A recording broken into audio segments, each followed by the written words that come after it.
Bonsoir mes bien-aimés, j'espère que vous allez bien. Moi je vais très bien par la grâce et par le nom de Jésus-Christ notre Seigneur et notre Dieu. Alpha et l'Oméga, le premier et le dernier. Jésus-Christ est souverain. Nous sommes toujours le samedi 19 mars 2022. Soyez bénis mes sœurs là où vous vous trouvez, soyez bénis. Jésus-Christ est parmi nous.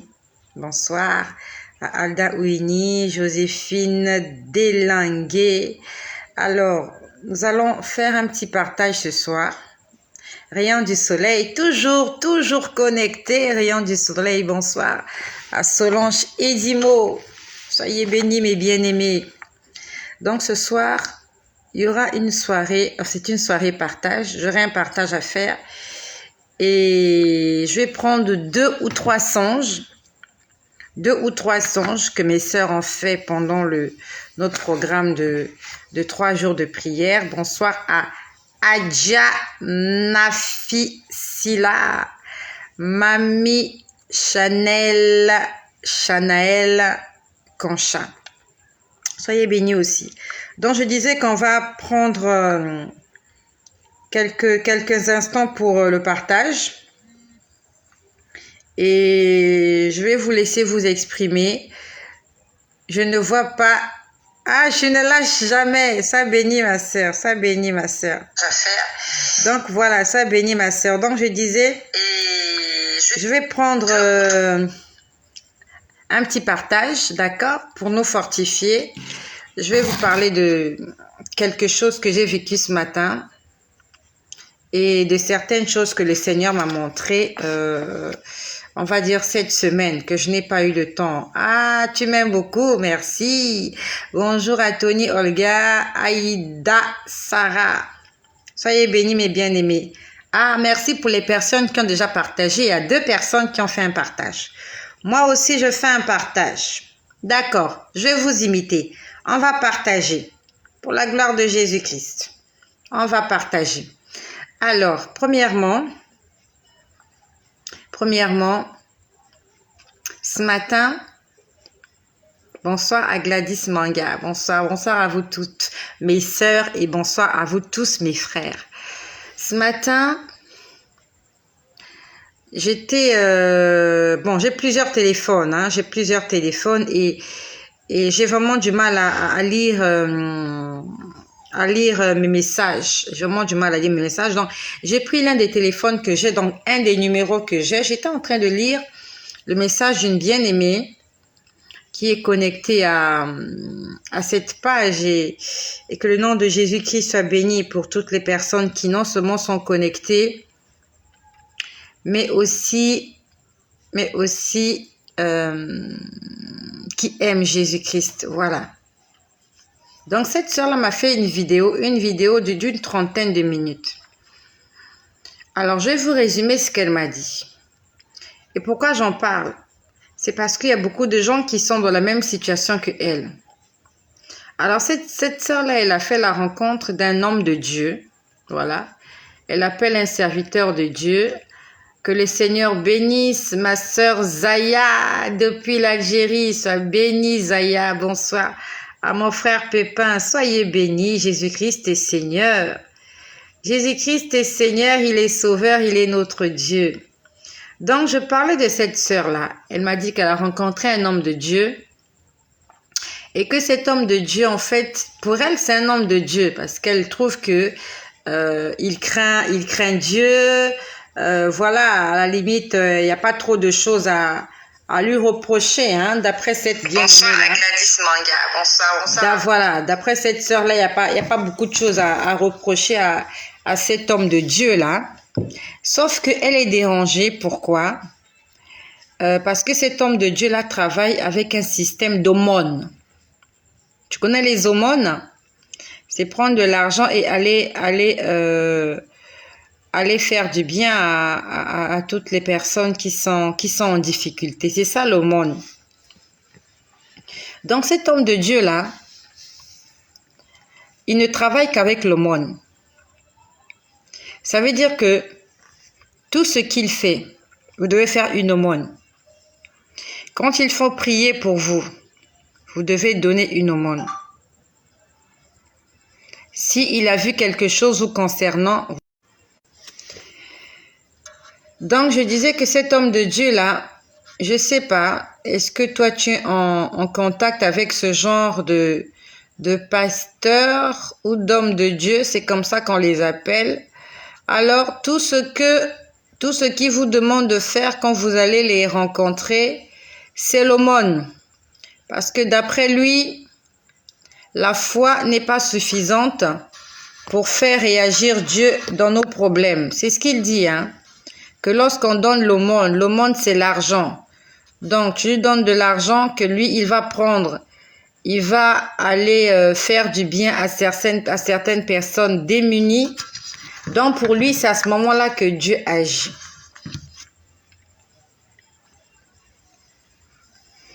Est-ce que le baptême peut se faire dans la mer? Mais pourquoi pas? Tant que on te plonge dans l'eau, c'est le plus important. Tu dois être plongé dans l'eau.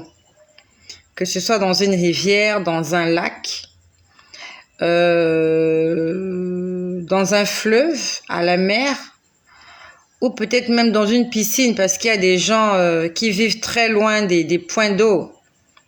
Les gens qui vivent très loin des points d'eau et même pas, il faut avoir un moyen de déplacement. Donc, on peut même te baptiser dans une piscine. La Bible nous parle de la piscine de Bethsaïda, où il y a un ange qui descendait de temps en temps pour remuer l'eau et le premier qui descendait dans cette eau était guéri. Donc, partout où tu peux entrer, on peut te plonger dans l'eau, c'est un baptême, qu'importe le lieu. Dieu n'a pas donné, Jésus-Christ n'a pas dit, il faut que ce soit nécessairement dans une rivière, dans une rigole, non. On parle de baptême, il faut entrer dans l'eau. Donc, même à la mer, on peut te baptiser. D'accord? Mais on n'a pas demandé d'aller là où il y a les vagues qui vont vous entraîner et vont vous noyer. Il faut que nous que nous puissions faire des choses avec beaucoup de sagesse. Voilà. Quand on va à la mer, on fait attention.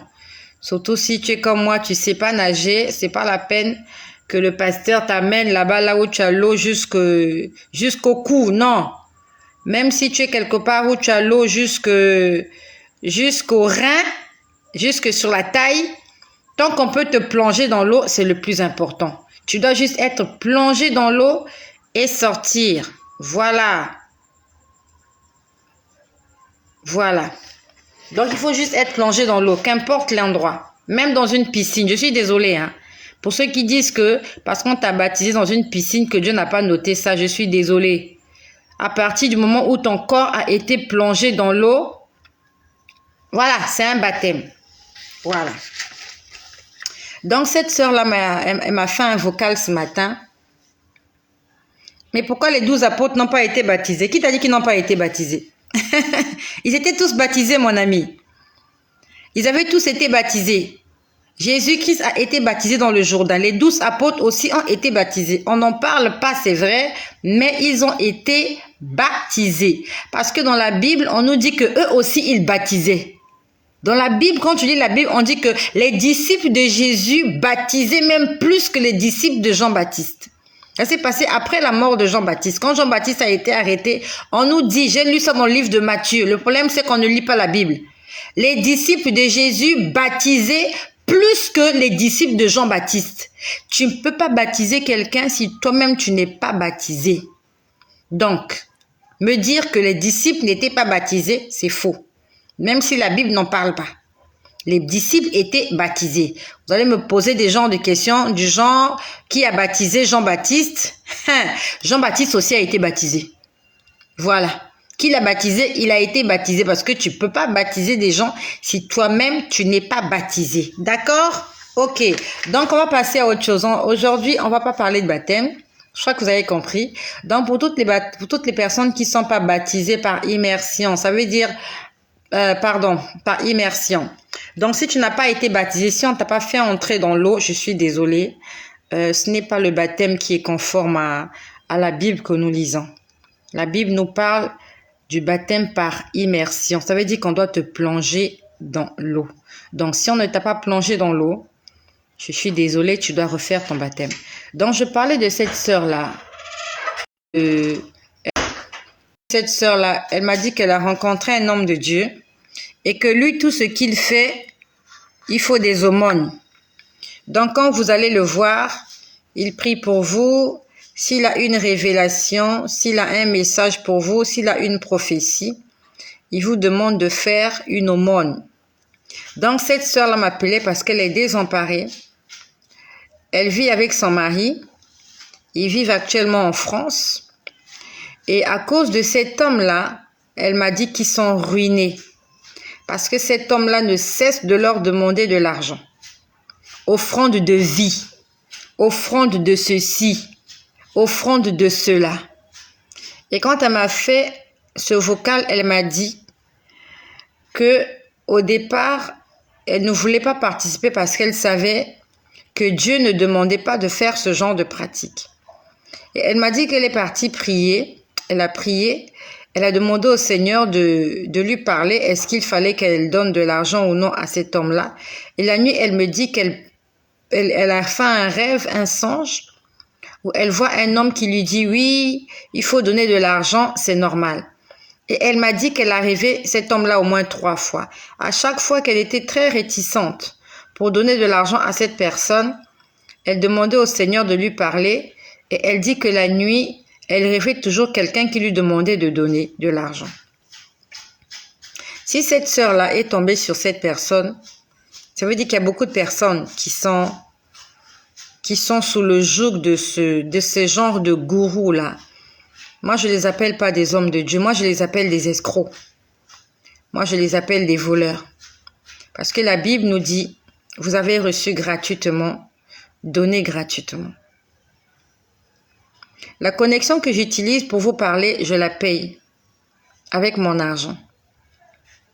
Et jusqu'à présent, j'arrive à la payer parce que je travaille, j'ai un salaire à la fin du mois.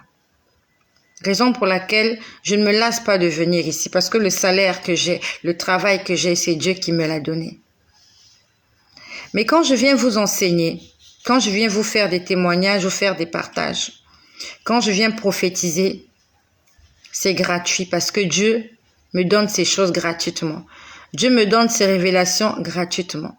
Il suffit juste que je reste tranquille pour qu'il se mette à me parler. Et je ne vois vraiment pas la raison pour laquelle je demanderai à quelqu'un de me payer pour que je puisse lui répéter ce que Dieu m'a donné ou Dieu m'a dit gratuitement. Donc j'aimerais envoyer un message. Je suis un peu fatiguée. Pourtant, j'ai rien fait toute la journée, mais bon, je me sens fatiguée. J'aimerais envoyer un message à toutes les personnes qui sont victimes de ce genre d'escrocs-là. Victimes de ce genre d'escrocs-là. Si tu tombes sur un homme de Dieu, tu tombes sur une femme de Dieu qui te demande de l'argent, s'il te plaît, prends ton sac si tu en as, lève-toi et sors. La Bible nous parle des actions de grâce. Ça veut dire que Dieu a fait quelque chose pour toi. Et en signe de reconnaissance, tu fais une offrande, mais ça doit être quelque chose de libéral. Tu as décidé toi-même de faire une offrande, de bâtir un autel. Dans la Bible, quand on lit, le premier qui a fait une offrande à Dieu, c'était Caïn et Abel. C'était même pas Dieu qui leur avait demandé de faire cette offrande-là. Si un homme de Dieu te demande quelque chose, c'est pas un homme de Dieu. Surtout si c'est pour te suivre spirituellement. Ça peut arriver qu'un pasteur te présente un problème. Ça, c'est différent. Nos pasteurs, ce sont des hommes comme nous. Ils ont des familles, ils ont des problèmes. Ça peut arriver. Ton pasteur te dit, ma sœur, j'ai telle situation. Est-ce que tu peux m'aider? Est-ce que tu peux me donner un coup de main? Ça, j'ai pas dit que c'est mauvais. Il t'a demandé de l'aide. Il t'a demandé du soutien. Mais un homme de Dieu qui te dit que Dieu m'a dit que pour ton problème, avant qu'on ne prie pour toi, il faut d'abord que tu puisses donner de l'argent. Je suis désolée. Ça veut dire que le don de prophétie qu'il a, c'est le diable qui lui a donné ça. Raison pour laquelle lui aussi, il est en train de te demander, parce que lui-même, on lui a donné ça moyennant quelque chose. Comme on ne lui a pas donné ça gratuitement. Lui aussi, il te demande ton argent. Le problème, c'est que cette sœur-là, elle me dit, ils sont ruinés. Ce monsieur-là les a ruinés. Ce monsieur-là les a ruinés. Parce qu'il y avait des moments où il leur demandait de l'argent. Le couple disait qu'il n'avait pas d'argent. Et après, il appelait, il disait, non, mais finalement, comme vous n'avez pas d'argent, moi, j'ai avancé pour vous, donc vous devez me rembourser. Ce sont des serviteurs du diable. Jésus-Christ a dit, soyez mes imitateurs. J'aimerais que cet homme de Dieu-là qui te demande de l'argent, qui te montre un passage dans la Bible, là où Jésus-Christ a dit à quelqu'un, moi pour te toucher, il faut d'abord que tu me fasses un cadeau. Moi pour te toucher, il faut d'abord que tu fasses une one. Moi pour te toucher, il faut d'abord que tu me dises ceci. Jésus guérissait les gens de façon gratuite. C'était gratuit. Il guérissait et c'était gratuit. C'était gratuit. Les personnes qui sont venues dire merci à Jésus, ils sont venus d'eux-mêmes avec leur cœur. Quand on nous parle de cette femme qui est venue avec un parfum d'albâtre de grande valeur, qui est venue répandre ça sur la tête de Jésus et sur les pieds de Jésus, est-ce que c'est Jésus qui avait demandé cela? Je commence à avoir chaud. Est-ce que c'est Jésus qui avait demandé ça? Apporte-moi un parfum. Apporte-moi un parfum, viens me laver les pieds. Jésus n'a jamais demandé ça. Jésus n'a jamais demandé ça. Même quand les apôtres, après la mort de Jésus, quand ils guérissaient les malades, tout ce qu'ils faisaient, combien d'apôtres, combien de disciples avaient demandé de l'argent à qui que ce soit? Lorsque Paul de Tarse, il allait à Damas, sur le chemin de Damas, que je boive de l'eau, j'ai chaud, c'est vrai. J'ai mon verre là, mais il est vide. J'ai mon verre, il est vide, c'est vrai, j'ai soif, c'est vrai. C'est bizarre. Je commence à sentir très chaud. Ça m'est arrivé depuis le mois de janvier. J'ai vraiment chaud. Je ne supporte plus la chaleur. Même quand il fait froid, j'ai chaud. Et je crois que je vous en ai parlé. C'est ce jour-là où le Seigneur m'avait envoyé à une réunion. Il y avait une veillée. Il y avait une veillée d'un enfant de Dieu qui était décédé. Et le Seigneur m'avait envoyé là-bas pour demander à ces gens-là de se confesser et de se réconcilier. Et c'est depuis ce jour-là que j'ai commencé à sentir de la chaleur. Et le Seigneur m'a dit, la chaleur que tu sens, c'est pour te rappeler combien les hommes sont en train de se perdre. Donc quand je sens cette chaleur-là, c'est comme si le Seigneur me disait, les gens sont en train de tomber en enfer. Que le Seigneur m'aide. Je peux sentir la chaleur.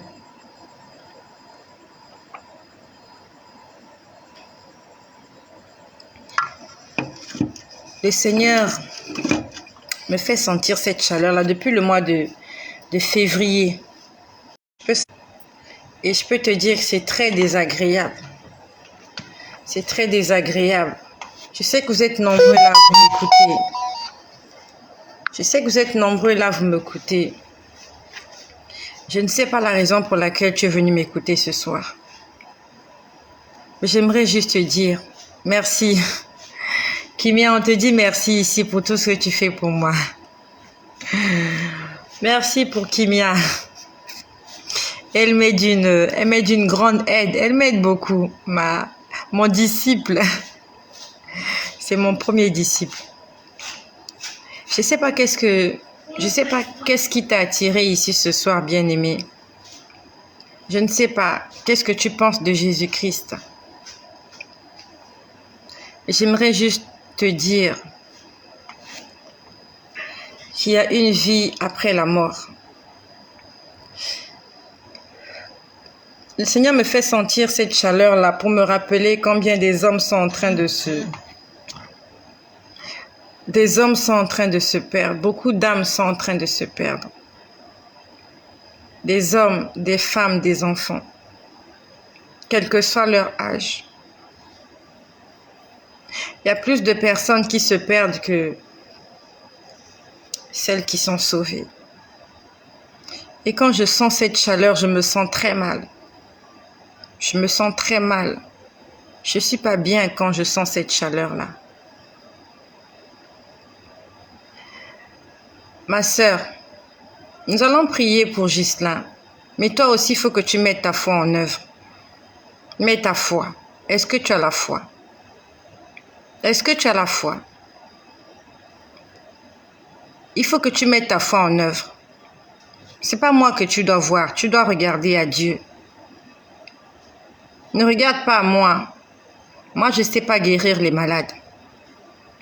Moi, je sais seulement prier. Mais c'est Dieu qui guérit les malades. Non, mais je me suis reposée. Je ne suis pas fatiguée à cause de... Parce que j'ai trop... Aujourd'hui, je n'ai pas travaillé, je n'ai rien fait du tout.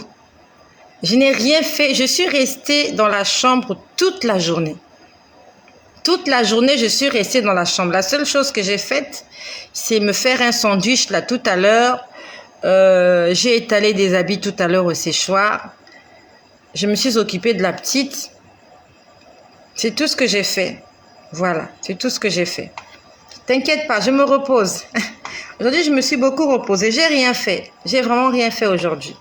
Je n'ai pas fait de vaisselle, pas de lessive, rien du tout. J'ai rien fait aujourd'hui. Donc, t'inquiète pas, je ne sais pas à quelle heure il est. Aujourd'hui, je vais dormir à temps. Donc, j'étais en train de te dire, ne blague pas avec ta vie, s'il te plaît. Il s'agit de ta vie. On n'a qu'une seule vie. Et après la mort, c'est le jugement. Si quelqu'un t'a dit qu'après la mort, il y a possibilité de se racheter, d'être sauvé, cette personne-là t'a menti. Cette personne-là t'a trompé. Cette personne-là, c'est l'envoyé du diable pour te détruire.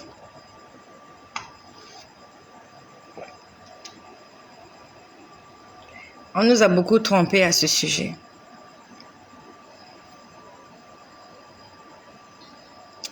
On nous a beaucoup trompés à ce sujet. Après la mort, il n'y a pas de salut. Ah, il est 1h40 à l'île Maurice. Il faut vous reposer. Je n'ai fait que ça toute la journée. Je n'ai fait que me reposer toute la journée. Voilà. Merci Tony Olga. Confie Ghislain à Jésus. Je ne sais pas. Est-ce qu'il vit avec toi? Quand tu vois qu'il se sent mal, tu poses ta main sur lui. Et j'ai dit, avant de poser ta main sur lui, toi-même d'abord, va faire ta prière de confession. Tu demandes pardon au Seigneur pour tes péchés. Tu mets de l'ordre dans ta vie. Après, tu viens prier pour Ghislain. Mets ta foi en œuvre. Je te dis que ça marche. Une question qui est là. Est-ce que la réincarnation existe? C'est quoi la réincarnation? Peut-être que toi et moi, on ne comprend pas le terme de la même façon. Joli mouebo. C'est quoi la réincarnation pour toi? C'est quoi la réincarnation? Explique-nous. Je ne sais pas comment toi tu comprends ça. Peut-être qu'on ne comprend pas ça de la même façon. On t'écoute. D'après toi, c'est quoi la réincarnation? Explique-moi un peu. Et je te dirai si ton mot-là existe ou pas dans la Bible. D'accord? Ok. En attendant que tu puisses faire ton petit commentaire, je continue. Donc, cette sœur-là, Elle me dit que cet homme-là les a ruinés. Ils sont endettés. Cet homme-là les appelle. Envoyez 100, envoyez 200, envoyez 300, envoyez 500 euros. Ils sont endettés. Ils ont vidé leur poche. Parce que cet homme-là dit que Dieu lui donne même des ultimatums. Il dit que quand il y a un problème, Dieu lui dit, demain, il faut que tu trouves cet argent avant 15 heures. Si tu ne trouves pas cet argent avant 15 heures, l'offrande est nulle. C'est écrit où dans la Bible? Et cet homme de Dieu-là, il leur dit que quand ils font des aumônes comme ça, ils ne doivent pas en parler à quelqu'un. Ça doit rester discret.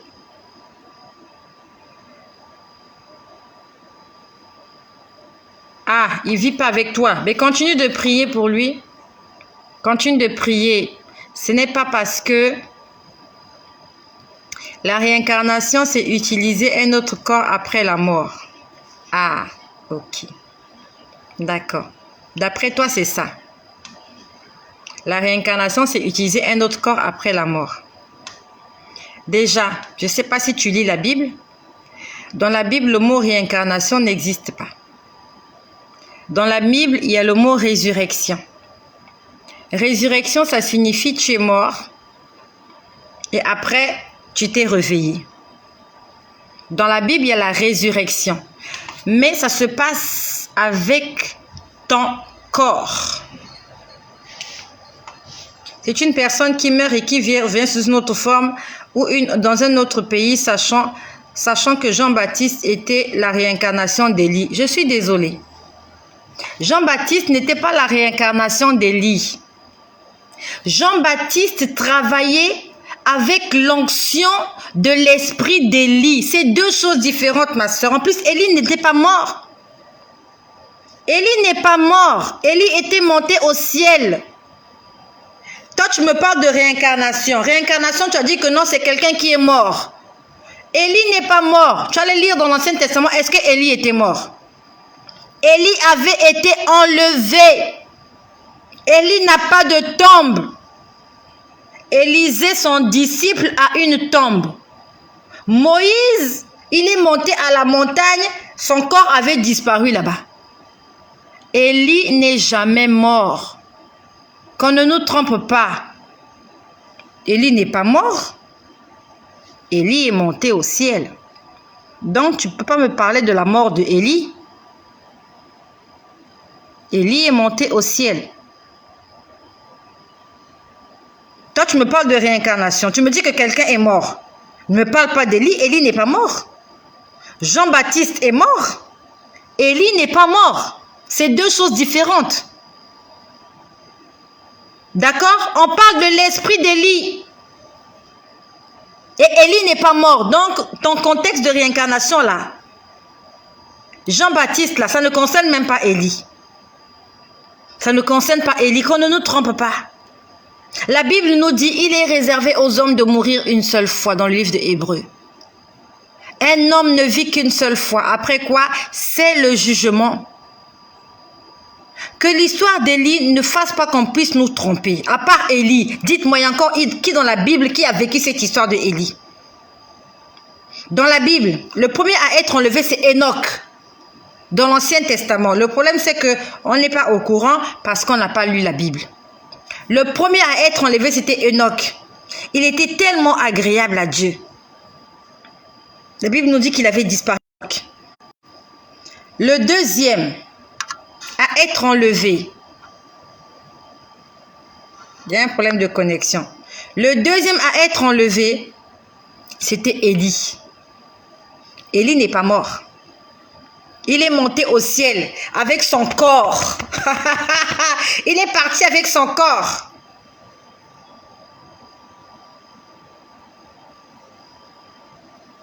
Qui encore? Qui n'a pas de tombe? Moïse n'a pas de tombe. La Bible nous dit que quand Moïse est monté à la montagne, Dieu lui avait dit, monte, c'est là que tu vas mourir. Moïse est monté. Il y a deux anges, un ange déchu et un ange de Dieu qui se battaient pour le corps de Moïse. Le corps de Moïse n'avait jamais été retrouvé. Est-ce que tu as entendu après que quelqu'un est venu avec le corps de Moïse? Qu'il y a un Moïse qui est apparu quelque part? Jamais. On a dit que Jean-Baptiste allait travailler avec l'esprit d'Élie. Ça veut dire que l'onction qui était sur Élie, c'est l'onction qui était sur Jean-Baptiste. À telle enseigne que Jean-Baptiste s'habillait comme Élie. Il s'habillait en peau, avec une ceinture de cuir sur la taille. L'esprit qui travaillait avec lui, avec Élie, c'est le même esprit que Dieu a mis sur Jean-Baptiste. On peut le lire aussi dans le livre de Exode. Lorsque les enfants d'Israël se trouvent dans le désert, Moïse seul, il devait prendre la responsabilité de tous ces hommes-là. Et ça affaiblissait Moïse. Il fallait gérer une multitude de personnes. Qu'est-ce que Dieu a fait? Dieu a dit à Moïse, prends 70 anciens d'Israël. Tu n'es pas au courant de cette histoire-là, peut-être parce que tu ne l'as pas lu. Il faut lire la Bible.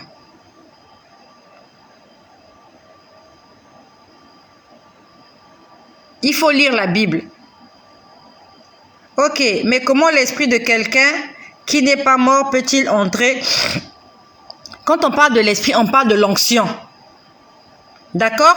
La Bible n'a pas été écrite en français. Là, vous me faites entrer dans un cours de théologie. Moi, je n'ai pas fait la théologie. Moi, je suis en train de t'expliquer les choses comme le Saint-Esprit est en train de me demander de le dire. Quand on parle de l'esprit, on parle de l'onction. Quand on dit que non, l'esprit de Dieu est sur toi. C'est l'onction, mon ami. Tu veux que je te parle de l'onction? Quand je parle de l'esprit, peut-être qu'on ne comprend pas. On parle de l'onction.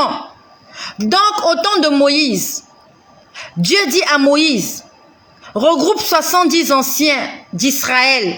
Je prendrai de l'esprit qui est sur toi. Je vais le mettre sur eux. Le problème, c'est que nous, on comprend de façon charnelle.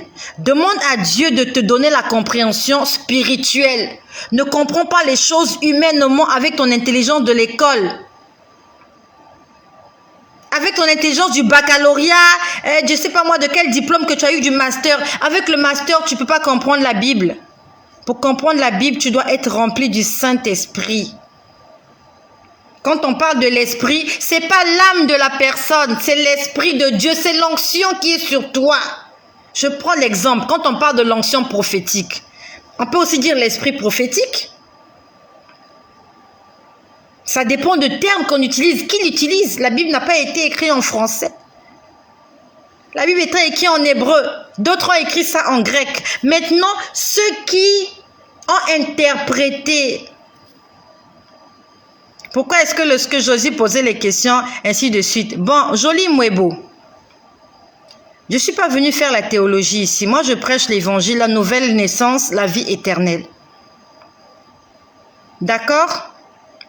Toutes ces connaissances-là ne vont pas nous sauver. Que tu connaisses l'histoire de la Bible ou pas, ça ne va pas te sauver. Ce qui va te sauver, c'est Jésus. Tu donnes ta vie à Jésus-Christ.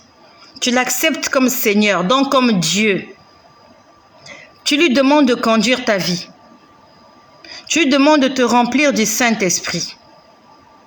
Tu marches dans l'obéissance, dans la sanctification, dans l'amour et dans le pardon. Tu hérites de la vie éternelle.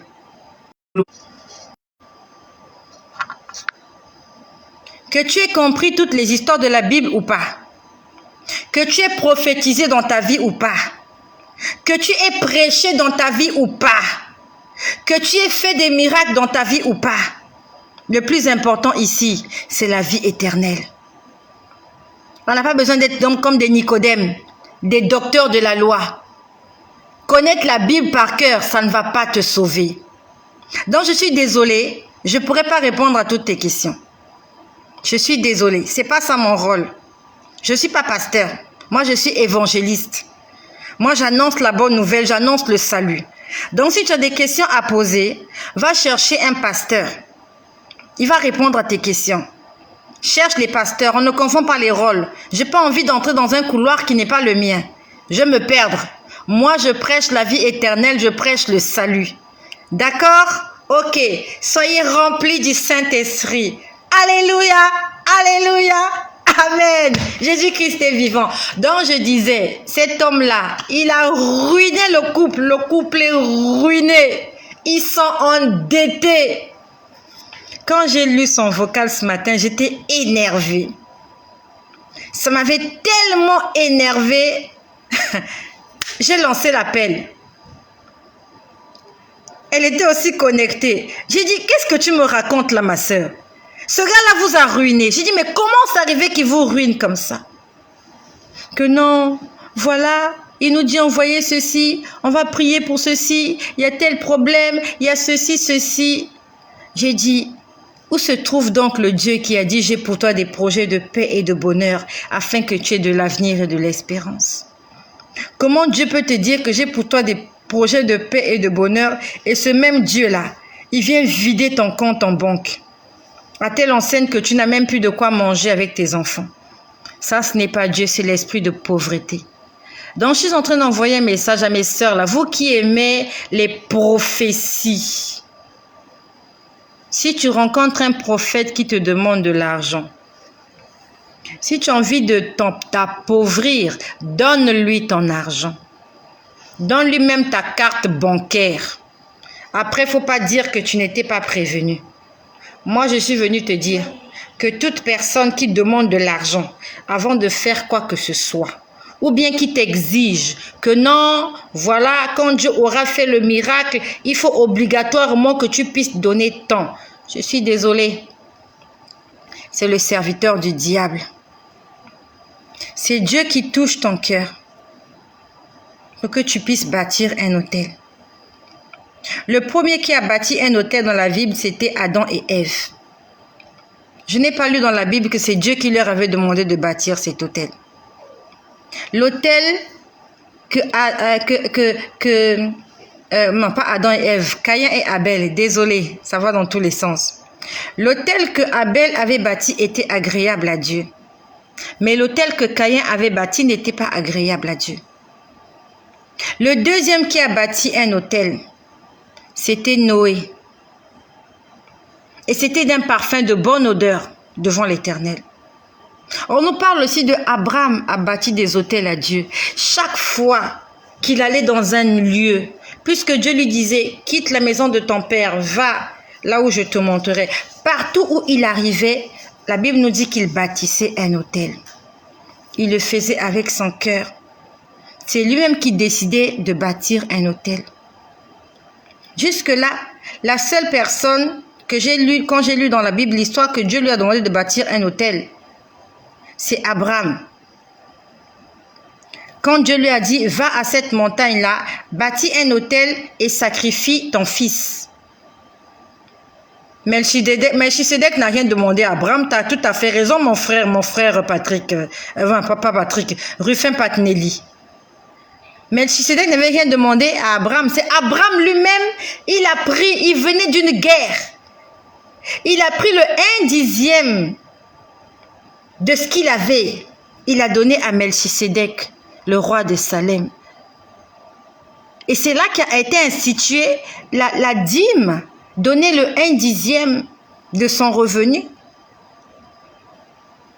Non, l'autel, c'est pas l'église. L'autel, c'est un sacrifice que tu fais à Dieu.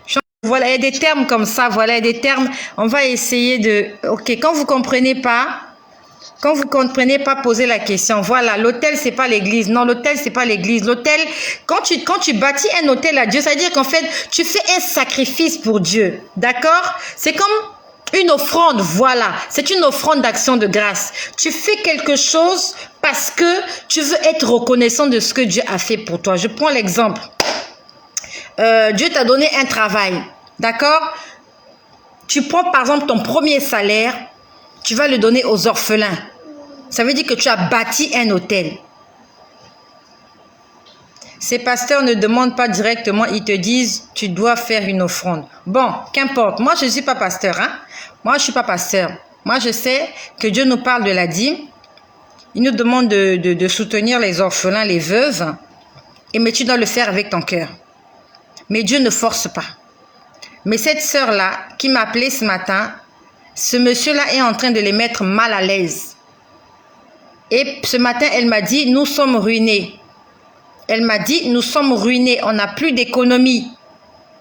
Cet homme-là a vidé leur compte en banque. Parce qu'il y avait ceci à faire, il y avait ceci à faire, il y avait ceci à faire. Moi, je te dis que ce genre de personnes-là, il ne faut pas les fréquenter. Il ne faut même pas aller les contacter. Donc, si tu rencontres un homme de Dieu qui commence à te dire, donne ci, donne ça, donne ci. Si tu as envie de te laisser emballoter, laisse-toi balloter, tu vas le regretter. Ça m'a fait mal au cœur ce que cette sœur l'a dit. Je suis sûre qu'elle n'est pas la seule dans cette situation. Peut-être qu'il y a beaucoup de personnes qui m'écoutent là. Peut-être que tu es passé par là ou tu es en train de vivre cette situation d'un faux serviteur de Dieu qui est en train de te presser comme un citron. Tu n'as plus de vie, tu n'as plus d'économie, tu es stressé. Il te met la pression parce que cet homme-là leur met la pression. Il te met la pression. Il te met la pression. Et elle me dit que si tu n'es pas discrète, discrétion, ouais. Elle dit que si tu n'es pas discrète, le monsieur dit que l'offrande est nulle. C'est écrit où? C'est écrit où que si tu ne fais pas preuve de discrétion, l'offrande est nulle. Où est-ce que c'est écrit? Je suis juste venue vous avertir. Ah, tu as eu ça aussi? Ok. On t'a ruiné. On t'a ruiné. D'accord, ok. Donc, c'était juste quelque chose de bref que je voulais dire. Pour te dire, ne te fais pas avoir par ce genre de personnes-là. Ne te fais pas avoir par ce genre de personnes-là. Fais attention. Si quelqu'un commence à te parler de l'argent, surtout si de l'argent qui est lié à son ministère, sors de là. Mais ça peut arriver, tu rencontres un homme de Dieu qui a des difficultés, il te demande de l'aide. C'est quelque chose qui peut arriver. Cet homme de Dieu a des problèmes, il te dit, est-ce que tu peux me prêter? Est-ce que tu peux m'aider? Ça, c'est lui qui te demande. Là, il ne parle pas au nom de Dieu. Mais un homme de Dieu qui va te demander de l'argent, il va te dire que non, c'est Dieu qui a demandé. En plus, il te donne le montant. Et il te donne l'ultimatum. Il te dit par exemple que non, si tu n'apportes pas l'argent là demain à 10 heures, attention. Dieu ne travaille pas comme ça. Jésus-Christ à la croix, il a dit, tout est accompli. Jésus a tout accompli. Nous sommes dans la dispensation de la grâce. Tout est gratuit, c'est free. Grâce, ça veut dire faveur illimitée. Et l'argent pour construire l'église. Ma sœur, donne l'argent pour construire l'église avec ton cœur. Si c'est pour construire l'église là, tu sais que c'est pour construire l'église. Tu sais que c'est pour bâtir l'église. Il faut que nous ayons des églises. Oui, ça c'est pour que tout le monde soit en aise. Que tu sois dans une église, tu es assis sur une chaise acceptable, vous êtes à l'abri du soleil, de la pluie. Mais quand il te dit que Dieu a dit qu'il va guérir il va guérir ton enfant, si tu donnes pas l'argent, ça c'est faux. L'église c'est autre chose. L'église c'est toi et moi, il faut qu'on la bâtisse. Mais quand tu vas chercher la guérison, quand tu vas chercher le salut ou la délivrance, si quelqu'un te dit que la délivrance, que pour être délivré, pour être sauvé, pour être guéri, pour que Dieu intercède en ta faveur, il faut que tu donnes de l'argent. Je suis désolée, c'est du mensonge. L'église, c'est une chose, on doit donner l'argent pour construire l'église. Les orphelins ont besoin d'argent pour manger. S'il n'y a pas l'argent, on ne peut pas acheter du pain à ces gens-là. S'il n'y a pas d'argent, on ne pourra pas les vêtir. S'il n'y a pas d'argent, on ne pourra pas les loger. Pour eux, pour les œuvres sociales, on a besoin d'argent. C'est normal. Tu donnes l'argent pour qu'on construise l'église. Tu donnes l'argent pour qu'on s'occupe des veuves et des orphelins. Mais tu donnes l'argent pour être délivré. Ça, c'est faux. Tu donnes l'argent pour qu'on prie pour toi. Archi faux. Tu donnes l'argent pour que Dieu te guérisse. Sorcellerie. C'est la sorcellerie. Parce que Jésus-Christ lui-même, il n'a jamais rien demandé à personne. Il guérissait tous les malades. Quand tu lis la Bible, on dit, il guérissait tous les malades qui venaient à lui. Tous sans exception. À telle enseigne qu'il y a même d'autres qui tombaient sur lui parce qu'ils savaient que quand j'allais toucher son vêtement, j'allais être guéri. Il y avait des gens, Jésus n'avait même pas besoin de prier pour eux. Ils venaient, ils tombaient sur Jésus, comme la femme qui avait la perte de sang. Depuis que la femme qui avait la perte de sang avait touché le vêtement, les gens avaient compris. Ah, donc le monsieur là, si tu le touches seulement, tu seras guéri. Et c'est gratuit, tu n'as qu'à toucher Jésus. Touche-le avec ta foi. Touche-le, tu seras sauvé. Touche-le, tu seras guéri. Touche-le, tu seras délivré. Tu n'as pas besoin de lui donner de l'argent. L'argent et l'or lui appartiennent. Quand Dieu te demande de donner de l'argent, c'est pour construire l'église. C'est pour payer les factures de l'église. C'est pour nourrir les orphelins. C'est pour s'occuper des veuves. C'est à ça que sert ton argent à l'église. Pas pour avoir la guérison, pas pour avoir la délivrance. Donc pour toutes les personnes qui ont donné de l'argent à quelqu'un pour qu'il prie pour toi, je suis désolée, il a mis ça dans sa poche. C'est même pas Dieu qui a pris cet argent-là. Voilà, c'était juste une brève parenthèse, on passe à autre chose. 1 000 € au monde du bureau pour faire son anniversaire, c'est du n'importe quoi. C'est du n'importe quoi. D'accord? C'est du n'importe quoi, je suis désolée. Moi, si je suis dans une église, on me demande de donner de l'argent pour faire de l'anniversaire et on m'exige un montant, je dis non. Ça peut arriver, on veut faire un anniversaire pour le pasteur, on fait comment on appelle ça? Un appel. Et chacun vient donner par rapport à ce qu'il ressent dans son cœur. Tu fais avec ce que tu ressens dans ton cœur. Vous voulez faire un anniversaire au pasteur, c'est pas mauvais. Mais tu donnes avec ce que tu veux. Hein? Ça ne se force pas. Je suis désolée. Hein? On ne force pas. On ne donne pas des montants. Voilà. Donc, si toi, tu veux aller dans ce rythme-là, continue là-bas. Nous, on n'est pas là-bas. Donc, voilà. Que le Seigneur Jésus-Christ soit glorifié. Il est notre Dieu. Il est notre Père. Donc, je vais vous faire un petit partage. Puis après, nous allons passer au songe. Je vais faire un effort pour ne pas être longue. Demain, c'est dimanche. Je vais à l'église demain matin. Donc, je ferai tout pour dormir assez tôt aujourd'hui. Donc, ce que je vais te dire aujourd'hui, je l'ai vu hier. Ce que je vais te dire, je l'ai vu hier. Hier, le Seigneur m'a parlé d'une église. Et ce n'est pas la première fois que le Seigneur me parle de cette église-là. Il y a un pasteur qui est à la tête de cette église. C'est un homme de Dieu.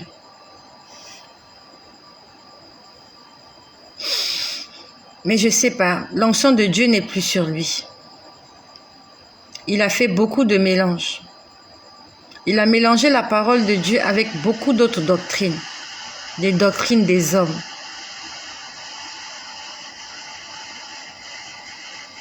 Je te donne un exemple. Un homme de Dieu, quand il prie, il vous dit priez, priez, priez comme ça. Il y a tel serviteur de Dieu qui avait dit qu'il faut prier comme ça. Et ce serviteur de Dieu-là, c'est un homme. Il parle d'un serviteur de Dieu qui avait une onction particulière. Comme aujourd'hui, on parle des héros de la foi, des gens comme Billy Graham, des gens comme Jimmy Swaggart, Catherine Krugman, c'est ça, voilà, des héros de la foi, comme Renard Banquier. Donc, vous avez un homme de Dieu comme ça, là, il vient, il vous parle et après, il dit, voilà, Renard Banquier avait dit, quand on prie, il faut faire comme ça, faisons comme ça. C'est un homme de Dieu qui fait des mélanges. Et Dieu n'est plus dans son église. Parce qu'il a mélangé Dieu à la doctrine humaine. Il a mélangé Dieu à des enseignements théologiques qui... Ah, Catherine Kuhlman, voilà. Kuhlman. Alors, quand j'allume, j'ai froid. Ok. Donc, si tu entends ce genre de choses dans une église, quelqu'un qui sort du contexte biblique, qui se met à te parler de quelqu'un, d'un homme de Dieu ou d'une femme de Dieu qui a travaillé avec une certaine onction, il faut te méfier. Parce qu'il est en train d'appeler l'esprit de mort de cette personne-là. Il est en train d'appeler l'esprit de cette personne dans cette église-là. Et ça fait... C'est pas la première fois que le Seigneur me parle de cette église-là. C'est une grande église. Et cette église manque de sel. Parce qu'il fut un moment, le Seigneur m'a dit, demande qu'on mette du sel dans cette église. Il m'a dit, va mettre du sel dans cette église, mais c'est pas mon église. Comment j'irai mettre du sel dans cette église? Je suis en train de prier pour cette église. Parce qu'aux yeux du Seigneur, cette église n'a plus de goût. La Bible nous dit, nous sommes le sel de la terre. Si le sel perd sa saveur, avec quoi la lui rendra-t-on? Dieu n'est plus dans cette église. Et hier, Dieu me montrait la femme de ce pasteur. Leur maison, leur église, leur intimité, c'est de la saleté. Leur église est sale, dégueulasse. Je pouvais voir des urines partout. Mais là, je te parle d'un langage spirituel. Physiquement, si tu vas dans cette église, tu vas voir des bancs, tu vas voir la chair, tu vas voir des instruments, tu vas voir ceci. Ce pasteur-là passe aussi sur les réseaux sociaux. Mais en esprit, Dieu n'est même pas dans cette église-là. Il n'y a que de la saleté dans cette église. Il y a des matières fécales, il y a des urines partout. Le Seigneur me montrait la cuisine. Leur cuisine, ça veut dire en fait, on va dire c'est l'intimité du pasteur. Je pouvais voir la cuisine. La cuisine était dégueulasse. Dégueulasse. Avec des crasses. C'était sale. Et le robinet de la cuisine était en train de fuir. Je voyais que le robinet était cassé. Il y avait de l'eau qui sortait comme ça. Or, l'eau, c'est le Saint-Esprit. L'eau, c'est la vie. Donc, Dieu n'est pas dans cette église. Le Saint-Esprit est en train de se promener comme ça. Dieu n'est pas dans cette église.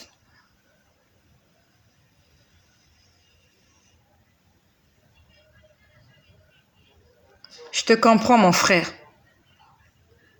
Alain Lacarne, je te comprends.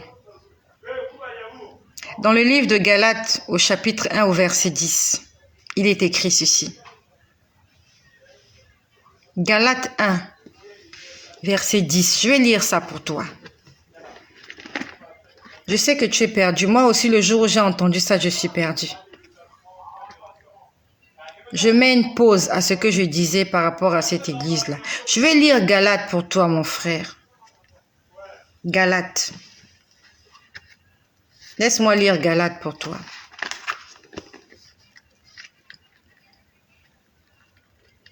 Nous sommes ici pour nous fortifier. D'accord? Ah oui, Galates. J'ai une grosse Bible. Je cherche Galates. D'accord, j'ai trouvé Galates. Mon frère Alain Lacarne, je sais que tu es perdu. Je sais que tu es perdu. Je sais que tu dois regretter pourquoi est-ce que tu es venu écouter cet enseignement aujourd'hui. Au fond du cœur, tu es en train de regretter. Je suis passé par là, je sais ce que c'est.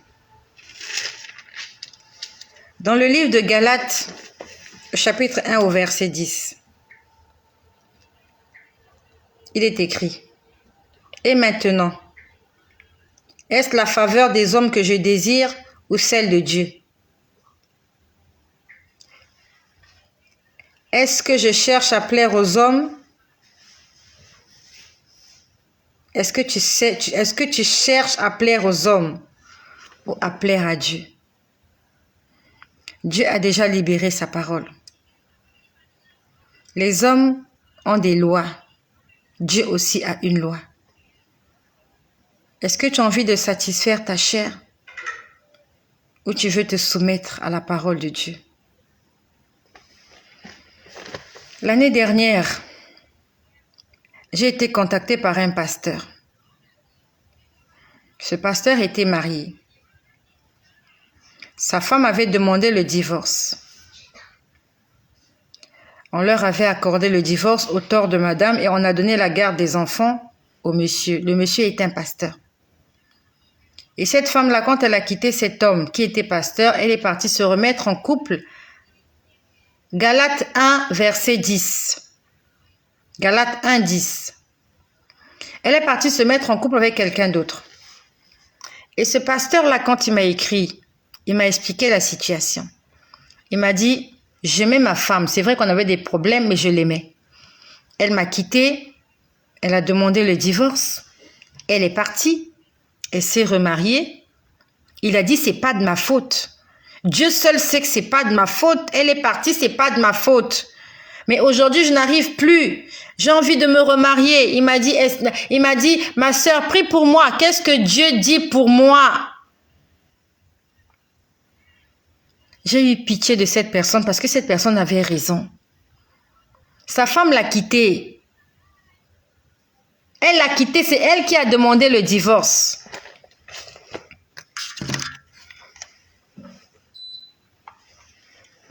Elle est partie seule demander le divorce. On lui a attribué le divorce. Elle a quitté la maison. Elle est partie vivre avec un autre homme. C'est pas la faute de ce monsieur. J'ai prié ce jour-là. Je me rappelle, c'était un samedi.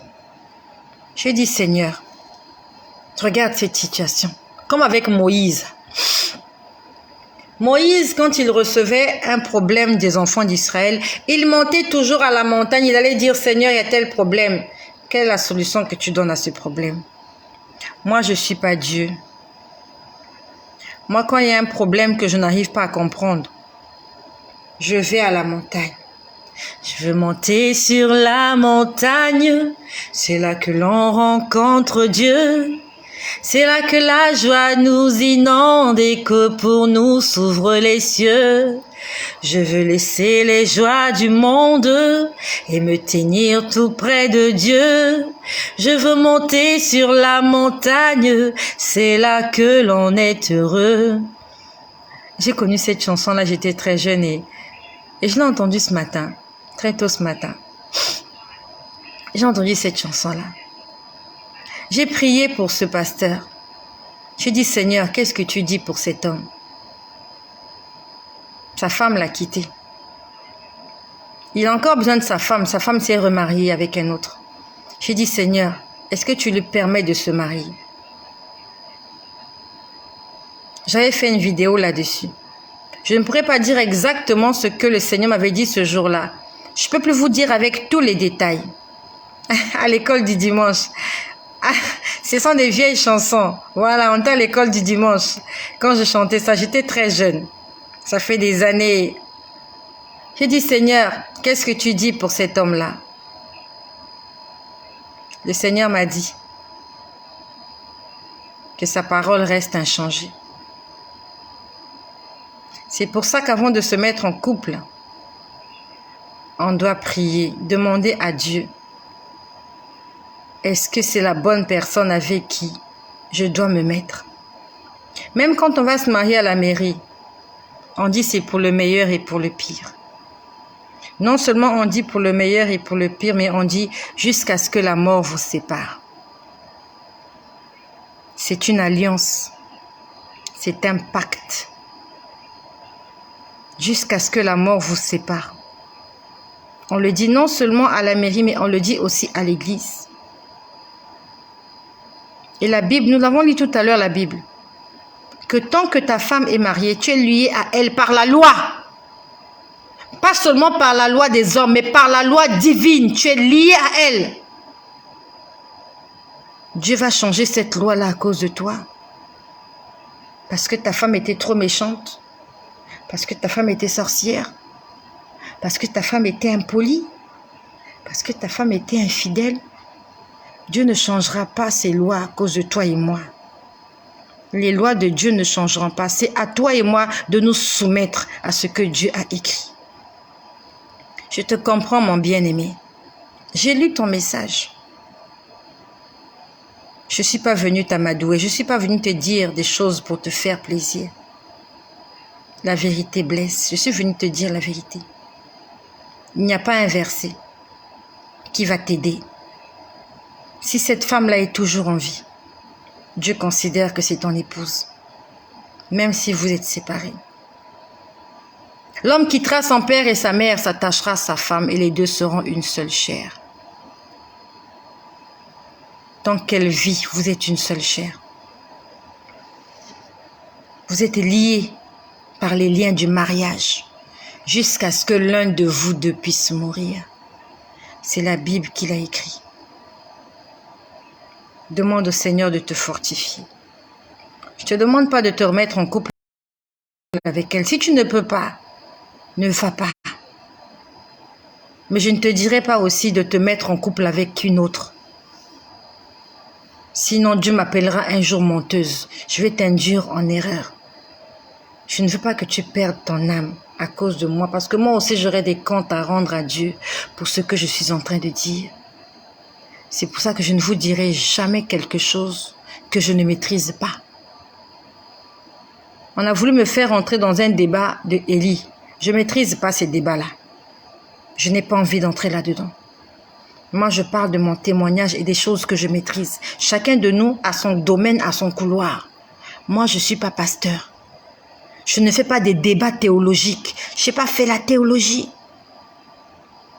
J'ai été une personne convertie par Jésus-Christ.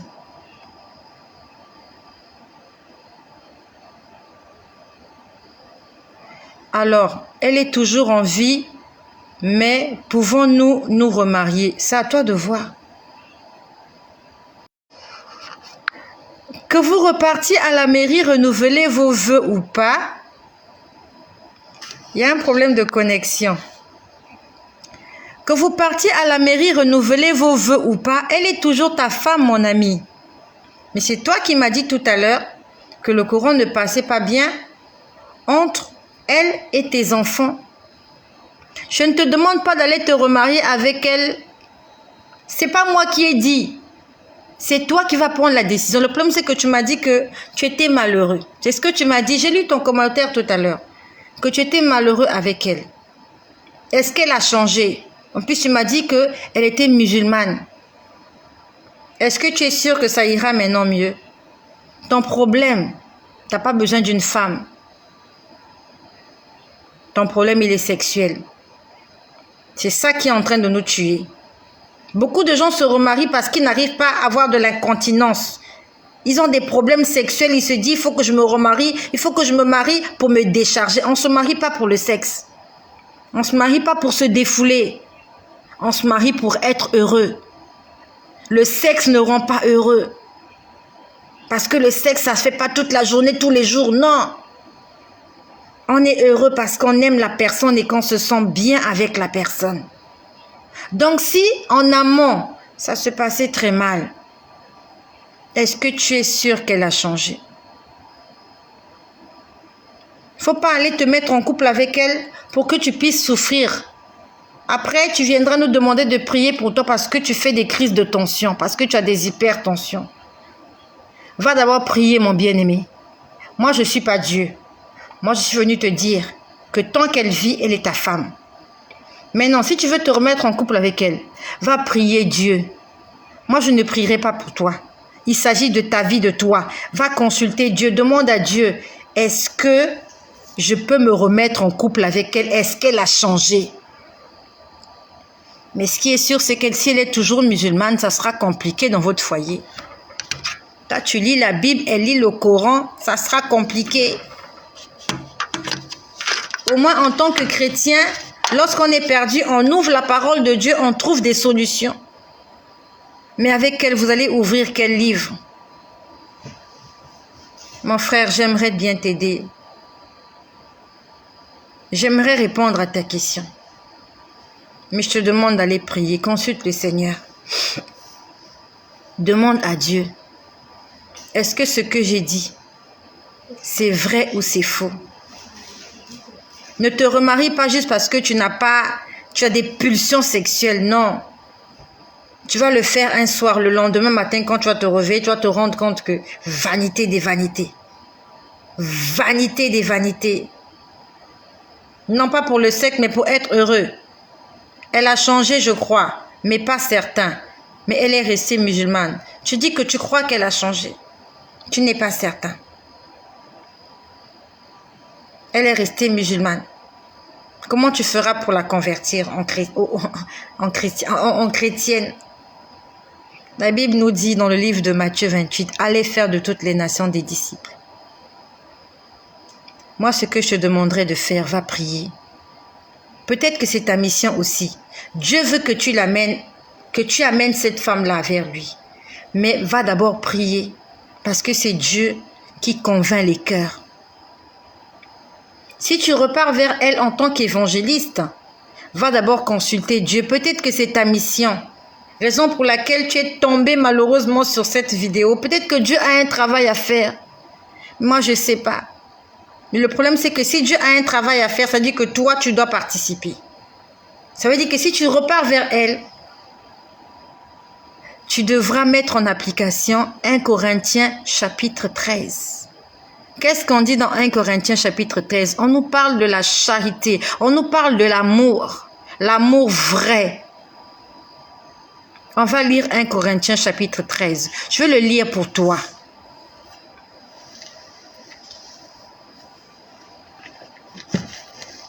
Je vais lire 1 Corinthiens chapitre 13 pour toi. Parce que quand tu vas repartir vers elle, tu devras être un homme calé.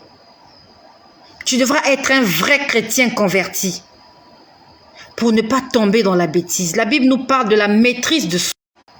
Utilisée pour te faire tomber au plus bas. Tu crois que Satan t'aime? Tu vas te mettre avec une païenne. Tu crois que ça sera facile pour toi? Déjà avec une femme chrétienne, c'est compliqué. Même dans les couples chrétiens, il y a des bagarres. Je te laisse imaginer un chrétien et une musulmane. 1 Corinthiens chapitre 13 verset 4. L'amour est patient. L'amour est plein de bonté. L'amour n'est point envieux. L'amour ne se vante point. L'amour ne s'enfle point d'orgueil.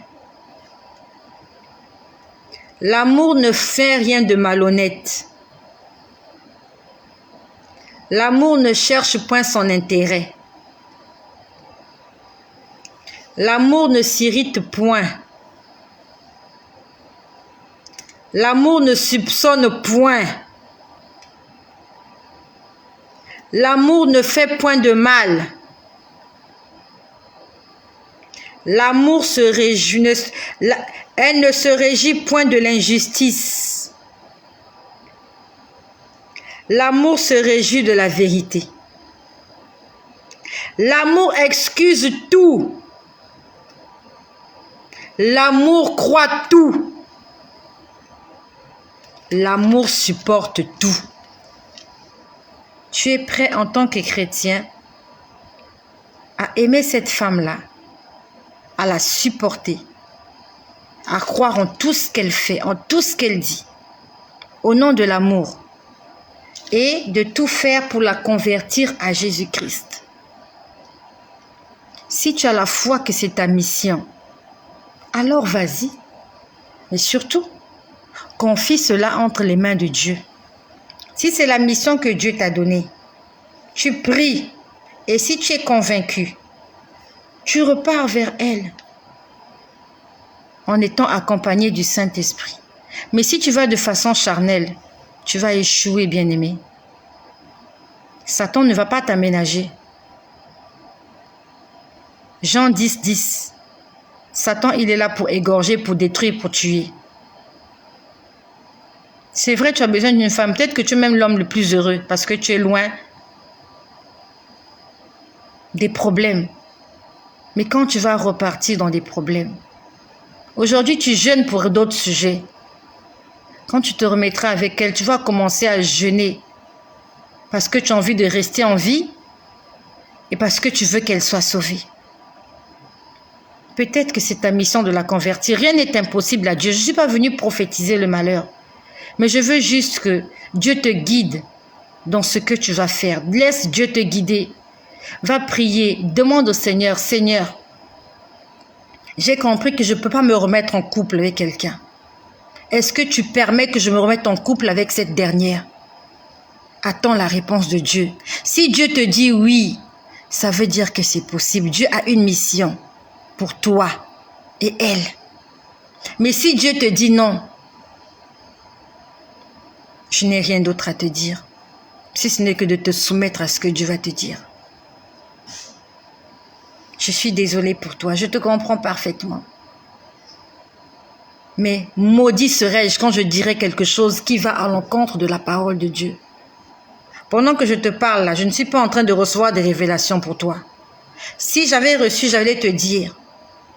C'est vrai, c'est peut-être ça. Dieu peut-être a une mission pour toi. Mais va d'abord consulter Dieu.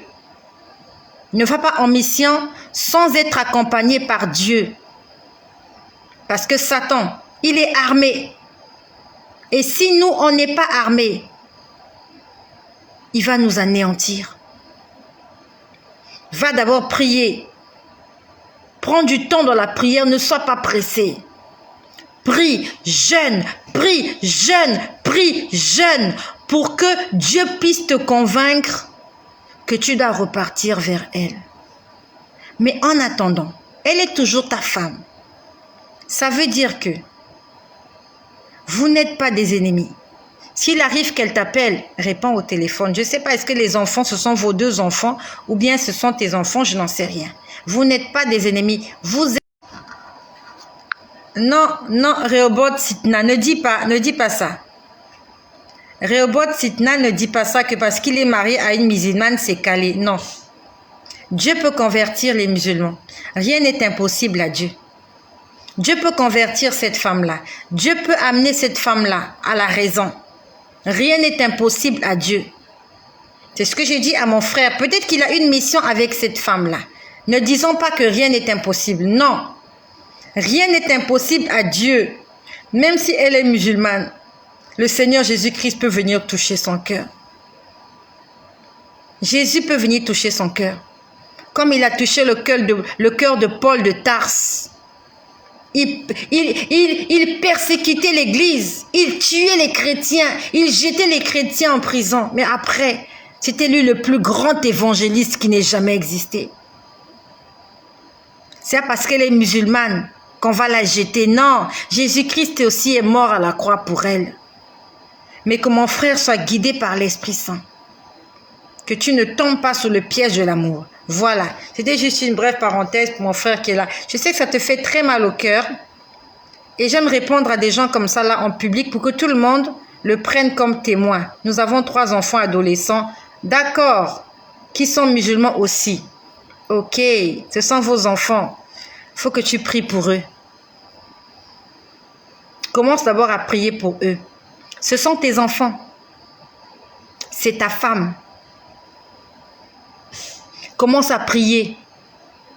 Peut-être que ta mission, c'est de les amener au Seigneur. Mais toi-même, tu dois être calé. Quand je dis tu dois être calé, ça veut dire que tu dois être un vrai chrétien.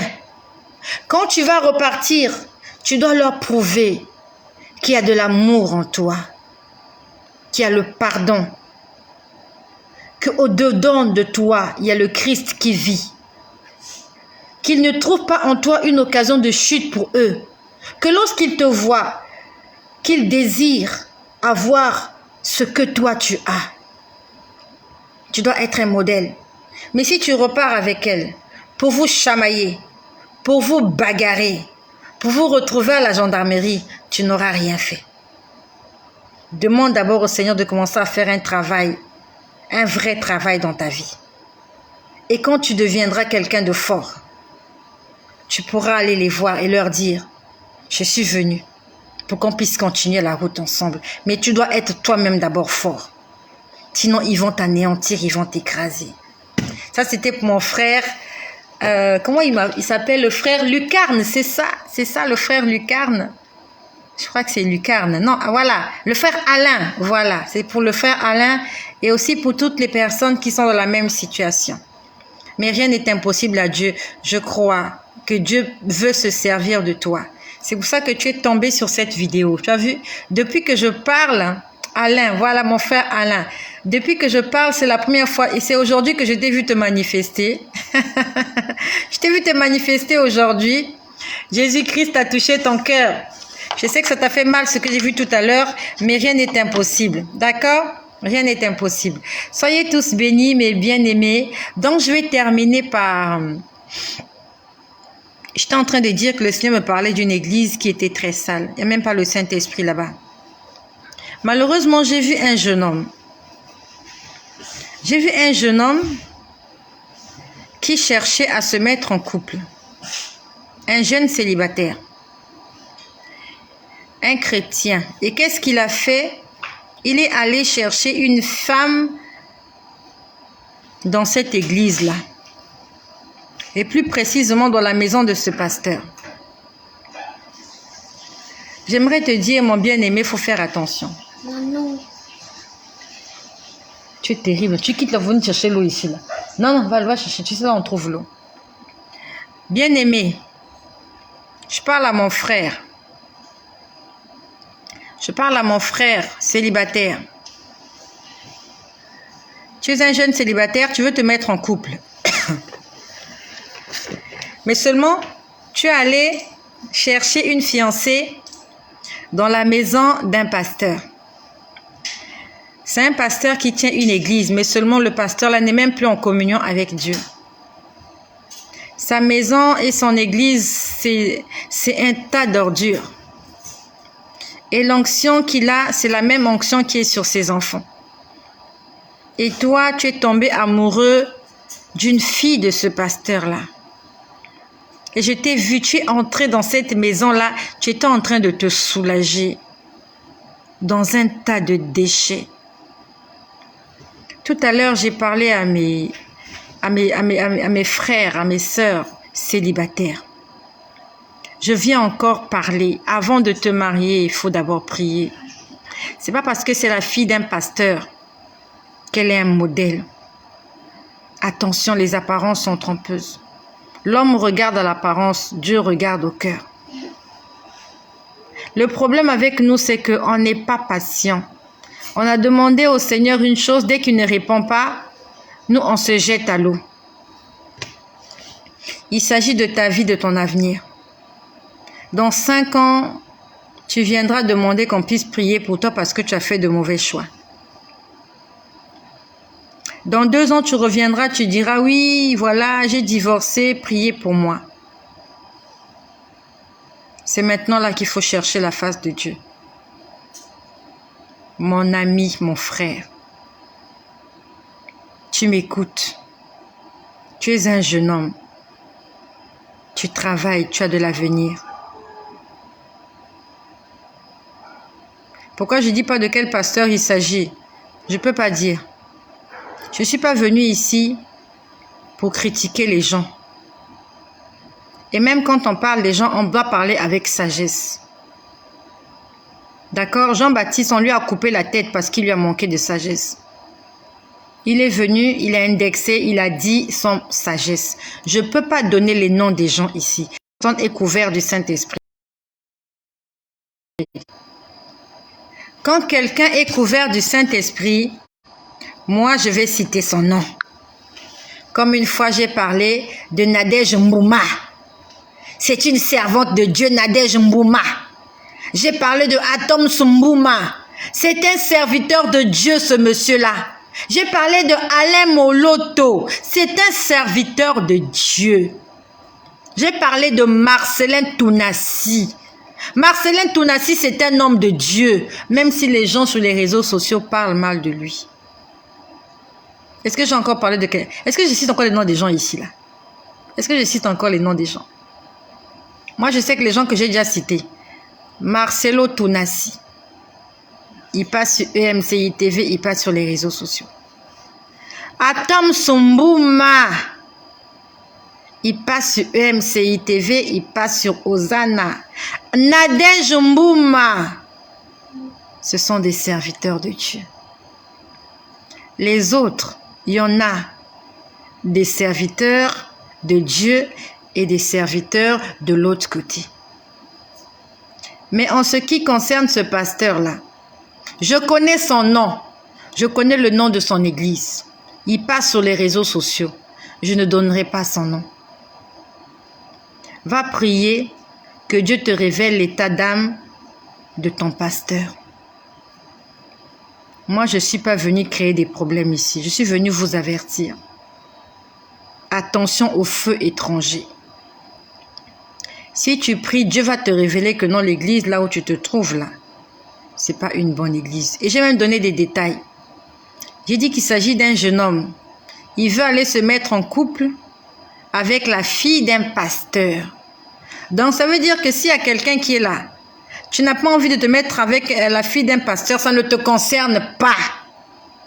Moi, je suis en train de parler à quelqu'un qui veut se mettre en couple avec la fille d'un pasteur. Va prier. Va prier. Tu jeûnes et tu pries. On n'a pas seulement demandé de prier une seule fois. Prie encore, encore et encore que Dieu te prouve si c'est elle ou c'est pas elle. Par des gestes, par des attitudes, par des paroles. Il y a quelque chose qui va t'interpeller pour te dire c'est pas elle. Si tu cherches, Dieu va te donner. Voilà, j'ai beaucoup parlé. Tu dis quoi? Toi-même, tu te reconnais dans elle n'a pas besoin de dire ou bien quand ça, je comprends pas. Je comprends pas. Ok. Donc voilà, mes bien-aimés, ce que je voulais vous dire ce soir. Alors que le Seigneur Jésus-Christ se manifeste dans vos vies. Donc tout à l'heure, avant que je ne parle de cette église-là, je te disais, quand ma sœur m'a coupé tout à l'heure sur la réincarnation. La réincarnation n'existe pas. Dès qu'on meurt, notre âme sort de notre corps. Et c'est terminé pour nous.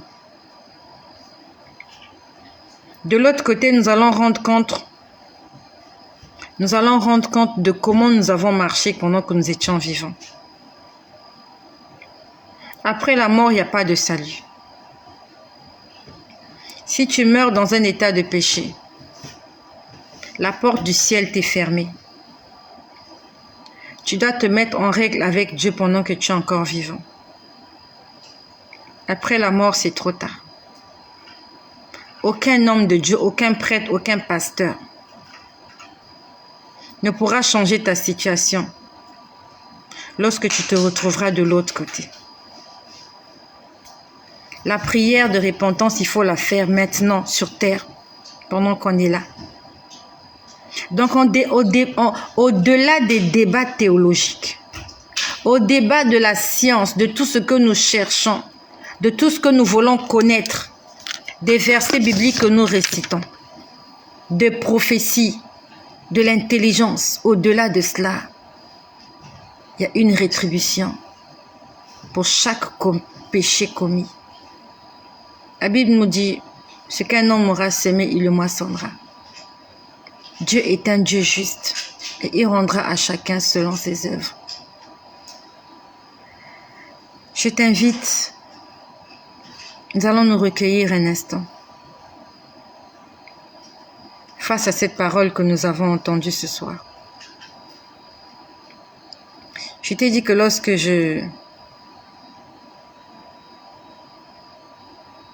Est-ce possible de faire une prière de repentance pour quelqu'un qui est dans le coma? La Bible nous dit dans Romains 10, si tu confesses de ta bouche le Seigneur Jésus, et si tu crois dans ton cœur que Dieu l'a ressuscité des morts, alors tu es sauvé. Tu dois confesser avec ta bouche. Ça veut dire que si quelqu'un est dans le coma, tu dois prier pour que la personne se réveille. La personne doit confesser Jésus-Christ. Si la personne n'a pas confessé ses péchés avant de mourir, Toi qui es à l'extérieur, tu vas prier pour son âme, rien ne va se passer. Si quelqu'un est dans le coma, ne prie pas pour le salut de son âme. Prie pour qu'il se réveille et qu'il se confesse. C'est la prière que tu dois faire. Parce que le coma, c'est déjà une mort. C'est une mort. Il est déjà en train de partir. Donc la personne doit revenir. Et je te dis que c'est possible que la personne revienne. Je l'ai vécu l'année dernière. Avec l'oncle d'une collègue. Je ne sais pas si cette collègue-là m'écoute. Mais si elle m'écoute, elle va se retrouver. Elle a perdu son oncle l'année dernière. Et un midi, j'étais juste là en train de méditer. Le Seigneur m'a montré comment elle allait être en deuil. J'ai dit, mais qu'est-ce qu'elle a? Pourquoi le Seigneur me montre qu'elle va être en deuil? Qui va mourir? J'étais en train de voir que c'est son côté maternel, que la mort allait frapper son côté maternel. Elle est responsable dans la société où je travaille. Je suis allée la voir. Je lui ai dit, bonjour madame. J'ai dit, pendant que je prie, le Seigneur m'a montré que tu vas être éprouvée. Mais c'est ton côté maternel, il y a quelqu'un qui va mourir. Elle me dit, j'ai mon oncle qui est dans le coma. Écoute-moi bien. Elle me dit, j'ai mon oncle qui est dans le coma, le petit frère à ma mère. J'ai dit, est-ce que je peux aller le voir? Elle m'a dit, c'était pas possible. Parce que je sais que comme le Seigneur m'avait montré le deuil, ça dit que Dieu voulait que j'intervienne. Et il faut intervenir pendant que la personne est vivante. Ne fais pas le médecin après la mort. Le médecin après la mort ne vient que faire le constat. Il faut aller voir la personne quand la personne est encore en vie. Va lui donner un traitement, donne-lui des médicaments, donne-lui des cachets pendant qu'il est encore en vie. Quand il est mort, il ne pourra plus prendre les cachets. Tu ne pourras plus lui faire une perfusion quand il sera décédé. C'est pendant que la personne est encore en vie qu'il faut intervenir. J'ai dit, Seigneur, si tu m'as montré le deuil, ça veut dire que tu veux que je fasse quelque chose dans la vie de cette personne-là. Mais le problème, c'est qu'il ne faut pas me conduire là-bas. Parce qu'elle était en état de gestation et elle m'a dit, je ne peux pas t'amener là-bas parce que moi-même, je suis en état de gestation. Je suis repartie dans mon petit coin. J'ai commencé à prier. J'ai dit, Seigneur, je prie que cet homme-là sorte de son coma. Parce qu'il ne parlait plus. Il ne parlait plus. Ça s'est passé l'année dernière, 2021. Il ne parlait plus. J'ai dit, Seigneur, je suis en train d'intercéder. Et le Seigneur m'a mis cela à cœur, c'était un samedi. Aujourd'hui, nous sommes samedi, c'était un samedi matin. J'ai commencé à prier pour cet homme-là. J'ai dit, Seigneur, cet homme-là où il se trouve, Seigneur Jésus, permets-lui de parler, de confesser Jésus-Christ comme Seigneur et Sauveur. Moi, j'ai essayé d'aller le voir à l'hôpital, mais je ne connais pas cet homme. J'ai dit, Seigneur, je ne connais pas cet homme, mais je sais que tu veux le sauver. J'ai dit, Seigneur, mets en lui l'envie de se confesser, mais il faut que sa bouche parle. Il faut qu'il le dise audiblement. J'ai prié pour cet homme que je ne connaissais même pas. J'ai prié pour lui un samedi. J'ai dit, Seigneur, je veux que tu le gardes en vie. Pour que lundi, je vais tout faire pour aller le voir à l'hôpital. J'ai dit, Seigneur, garde-le en vie jusqu'à lundi. Parce qu'il doit se confesser. J'ai dit, je vais essayer d'aller le voir, cet homme-là. Je vais essayer. Parce que le Seigneur voulait le sauver. Le samedi est passé. Le dimanche est passé. Je continue à prier pour cet homme-là. Le lundi matin, dès que j'arrive, je suis allée voir ma collègue. Je lui ai posé la question, comment va ton oncle? Elle m'a dit qu'il est décédé dans la nuit du samedi. Je lui ai posé la question. Qu'est-ce qui s'est passé avant qu'il ne meure? Elle m'a dit qu'il délirait. Elle appelait ça un délire. Moi, je sais que ce n'est pas un délire. Et elle m'a dit, brusquement, il s'est mis à parler alors que ça faisait 3 jours qu'il était à l'hôpital, il ne parlait pas. Il a parlé le samedi. Jésus-Christ est vivant. Jésus-Christ est vivant. Jésus-Christ est Dieu. Elle m'a dit, il a commencé à parler le samedi. Et quand il a commencé à parler, il délirait. J'ai dit, mais qu'est-ce que tu appelles délirer? Elle dit, il a commencé à réciter tous les péchés qu'il a fait dans sa vie. Il a commencé à dire, j'avais volé ceci, je volais ceci, j'ai couché avec telle femme. Il a prononcé tous ses péchés. Et les gens ont cru qu'il délirait alors qu'il était en train de se confesser. Quand elle m'a dit ça, j'ai dit, gloire à Dieu. Si tu confesses de tes péchés, il est fidèle et juste pour te pardonner et pour te purifier de toute iniquité. Il faut juste confesser ses péchés. Elle m'a dit qu'il a confessé ses péchés toute la journée. Il était en train de dire à sa femme, tu as vu la voisine qui était derrière là?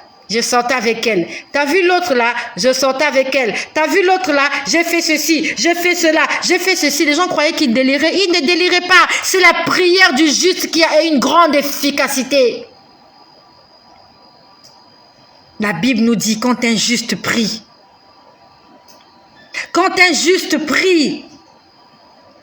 prie pour le salut de l'âme pendant que la personne est encore vivante. Si la personne est dans le coma, prie pour qu'elle revienne à la vie. Qu'elle confesse ses péchés. Si elle meurt dans son état, c'est trop tard.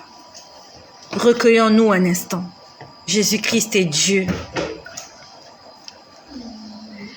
Seigneur, je te rends grâce pour ces moments que j'ai passés avec toutes les personnes qui sont là. Merci Seigneur parce que tu sauves des vies ce soir. Merci parce que tu restaures. Merci parce que tu délivres. Merci parce que tu bénis. Tu t'appelles Jéhovah Jireh. C'est toi qui pourvois. Tu t'appelles El Shaddai. Tu t'appelles le Dieu Tout-Puissant. Tu es l'alpha et l'oméga. Tu es celui qui nous aime et qui nous aimera toujours. Tu me l'as dit hier. Est-ce que tu sais que Jésus t'aime? Et il t'aimera toujours. Jésus-Christ est le chemin, il est la vérité, il est la vie. Jésus-Christ est le chemin qui conduit à Dieu le Père. Il est la porte qui va au ciel. Emmanuel, Dieu avec nous. Je t'invite avec moi, nous allons prier, nous allons nous confesser. La Bible nous dit, si tu dis que tu n'as pas péché, tu es un menteur. Parce que tous ont péché et sont privés de la gloire de Dieu. Nous allons demander pardon au Seigneur pour nos péchés. Nous allons une fois de plus l'inviter dans nos cœurs, afin qu'il soit notre Dieu, qu'il soit notre guide, notre conseiller. Et nous allons lui remettre notre vie, et celle de nos enfants, et celle de nos familles, et celle de nos nations, et le monde entier entre ses mains. Parce qu'il a créé toutes choses pour sa gloire. Dis avec moi, Seigneur Jésus, je te remercie pour ce jour. Merci pour ta présence. Merci pour ton amour. Merci pour ta bonté.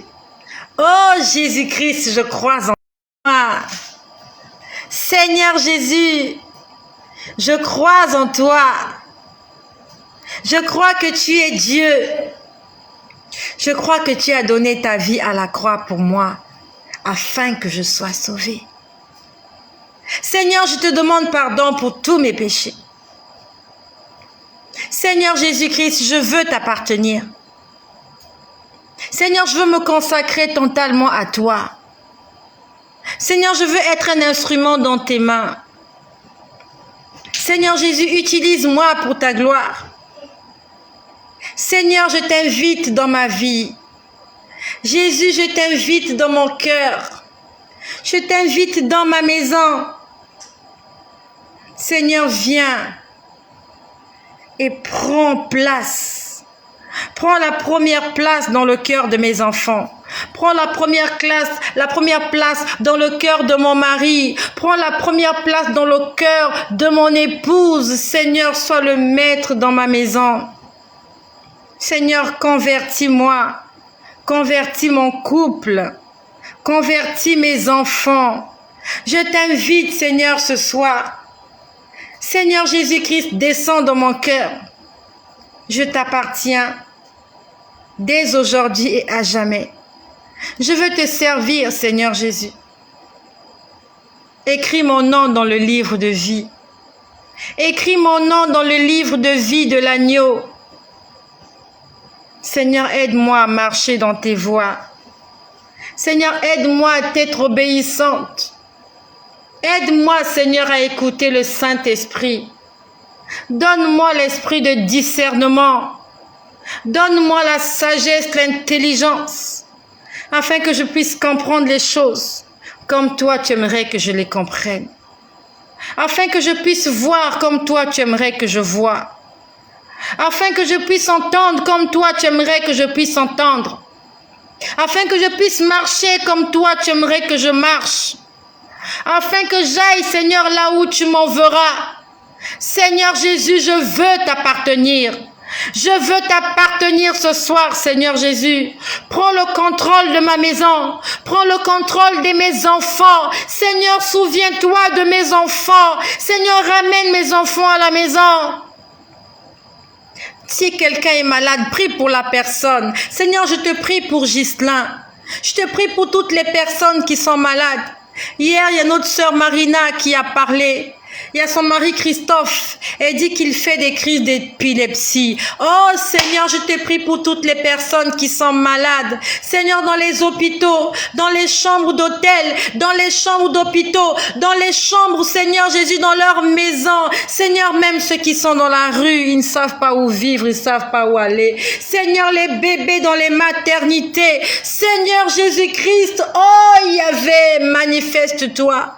Manifeste-toi, Seigneur Jésus-Christ. Manifeste-toi dans la vie de toutes les personnes qui sont malades. Seigneur Jésus, que l'Esprit de Dieu descende sur ces personnes. Que la guérison soit palpable. Que la guérison soit visible. Seigneur, je te prie pour Prenti. Seigneur, je te prie pour Chadari, Seigneur Jésus-Christ, pour maman Francine. Oh Yahvé, manifeste-toi dans la vie de toutes les personnes qui te font confiance. Tu as dit dans ta parole, sans la foi, il est impossible de t'être agréable. Seigneur, je viens avec ma foi.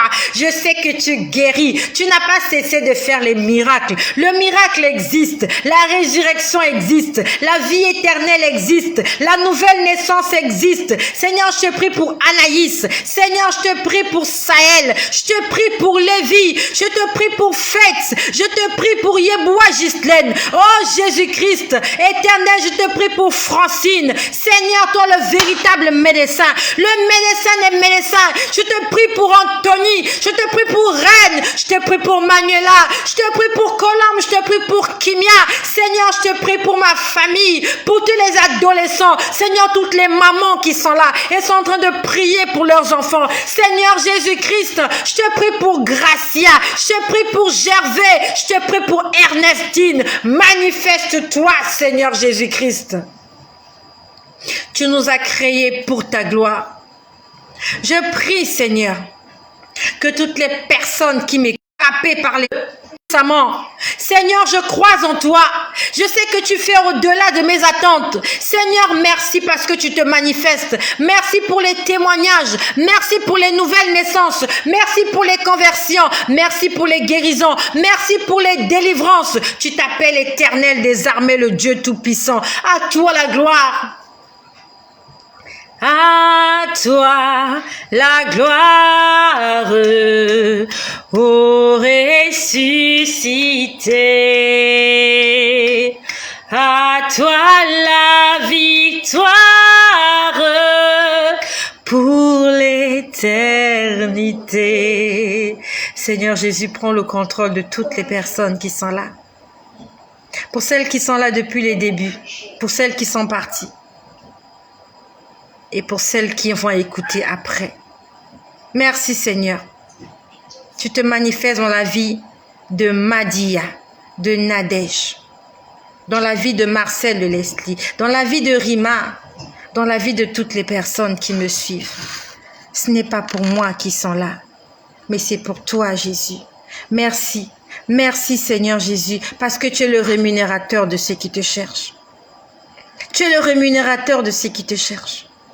Seigneur, je sais que nous avons une rémunération pour le temps que nous avons passé en ta présence. Seigneur, tu nous le rends au centuple. Seigneur, rémunère-nous, rémunère notre foi, rémunère-nous. Je crois en toi. À toi la gloire, le règne, la puissance, l'excellence, pour les siècles des siècles, au nom puissant de Jésus-Christ. Amen.